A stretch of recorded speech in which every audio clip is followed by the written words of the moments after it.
As promised, here is the third video of a series of where I share my experience with relocating to the Spokane area from Western Washington. Hi, I'm Mike Doggett from Windermere Real Estate City Group. Over this next couple of weeks, I'm going to be finishing up sharing my experience in moving from an area where I spent most of my adult life, Snohomish County Washington, to the Spokane area in 2008. Probably one of the biggest adjustments I had to make in our move to Eastern Washington from Western Washington was the weather. In the years leading up to our move, we had visited family in the area quite a few times, but usually spent no more than a week, so I had a very limited knowledge of the weather patterns we have here. Growing up in Western Washington, I know there are a lot more rainy days there compared to the Spokane area, which tends to be one of the most common comparisons. According to a website that tracks weather from 2014 to 2023, the Seattle area had an average of 155 rainy days as compared to 106 in Spokane. So there are a lot more rainy days. But let's look at what the other seasons look like too. We relocated in the wintertime, and the first thing I realized after not seeing the ground for several months is that we can get a lot of snow here. I grew up in the foothills of the Cascade Mountains, but rarely did we see more than a couple of inches of snow, and if we did, it usually was gone in a day or two. Over the next year, I discovered that Eastern Washington had a true four-season year compared to the wet and not so wet seasons in Western Washington. In this third video, I will be sharing data I've obtained from various websites about weather, including temperature, snow, and rainfall. I'll also be sharing some of the things we do to prepare for the seasonal changes, especially for winter, some of which we learned through trial and error.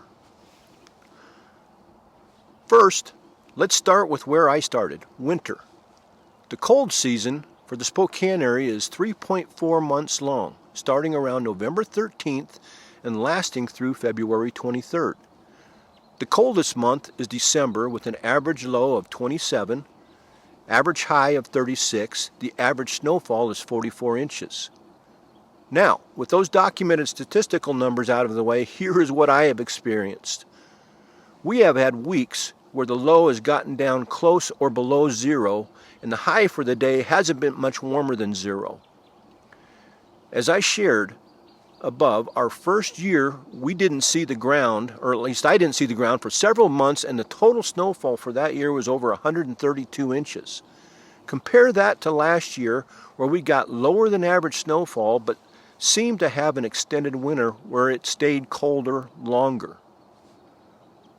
So how do we prepare for winter?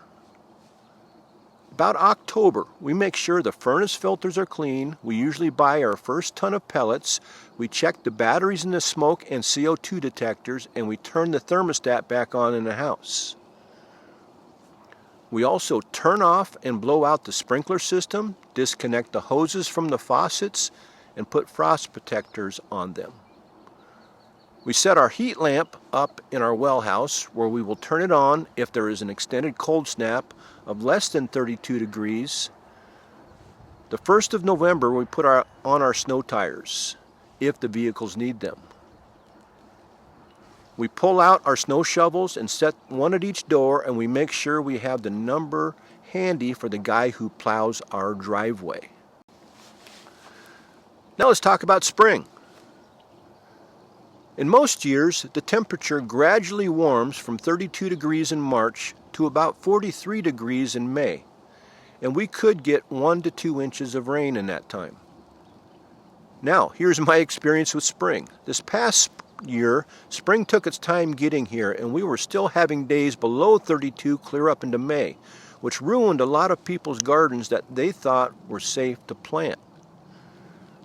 However, since our relocation in 2008, we have had springs with extended, very warm days that started in March and lasted way through the summer. May always seems to be a little bit better than June as far as daily predictability and planning. The recommended safe time for planting gardens is June 1st, We average about 10 days of rain in June with about 2 inches average rainfall. How about summer? The hot season in Spokane area is 2.8 months from June 18th through September 11th. The hottest month is July with an average high temperature of 86. Here is my experience now with our summers. July 4th is the start of when you can plan things without being surprised by a storm or colder weather. We have had 2 years, 2022 and 23, where it seemed we skipped over spring and went right into the hot season and had 100-degree days for a week at a time. We limit our outdoor activity not necessarily due to the heat, but due to the high fire danger caused by the very low humidity, high temperature, and oftentimes warm and frequent winds. August is usually a little bit cooler with temps in the 80s to lower 90s. Summer often ends here like someone flipped down a light switch, usually right after Labor Day, but we have had some pretty awesome Septembers with summer-like temperatures in the 70s and 80s. Now, finally fall. Fall seems to me to be the shortest season of them all here, where I have seen snow in October that fortunately did not last, with more snow at Thanksgiving. Our first lasting snow is usually right around Christmas, but we are prepared for it starting the 1st of November. Average rainfall in November is about 23 days or 2.72 inches. Again, this information is based on my own experience and statistical data I have gathered from different internet websites. If you see something that doesn't add up, please let me know. Next week, we are going to be looking at the topography of eastern Washington, which is something else that I found to be one of the hardest things to get used to when we moved. Again, I appreciate you taking the time to watch, and if you have any additional questions about real estate or the home buying or selling process, you can comment below or contact me directly.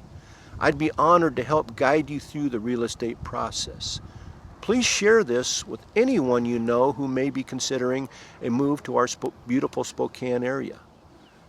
Once again, thanks for taking the time, and we'll talk soon.